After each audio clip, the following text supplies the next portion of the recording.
Hello friends, టమాటా నిల్వ పచ్చడి కోసం హాఫ్ కేజీ టమాటాలు తీసుకొని కడిగేసుకొని తడి లేకుండా చూచుకొని 6 ముక్కలుగా కట్ చేసుకోవాలి. అలాగే 50 గ్రాముల చింతపండు వరకు తీసుకొని కడాయిలో టమాటాలు చింతపండు వేసి బాగా దగ్గర పడేలాగా మగ్గించుకోవాలి. ఇది చల్లగా అయిపోయిన తర్వాత మిక్సీలో వేసేసుకొని 1 స్పూన్ మెంతిపిండి, 2 స్పూన్ల ఆవాల పిండి, అలాగే ఉప్పు, ఇంకా వెల్లుల్లిపాయలు, అలాగే కప్పు కారం వేసేసుకొని మంచిగా మిక్సీ చేసుకోవాలి.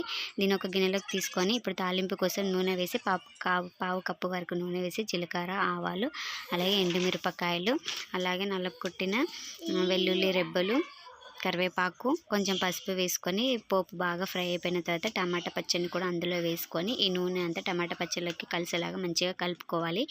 ఇది ఇలా కలపడం వల్లనే టమాటా పచ్చడి అనేది 6 మంత్స్ వరకు నిల్వగా ఉంటుంది. ఇలా మొత్తం కలిపేసుకొని స్టవ్ ఆఫ్ చేసుకొని చల్లార్చుకున్న తర్వాత ఒక డబ్బాలో నిల్వ చేసుకుంటే రెడీ. నచ్చితే లైక్ చేయండి, సబ్స్క్రైబ్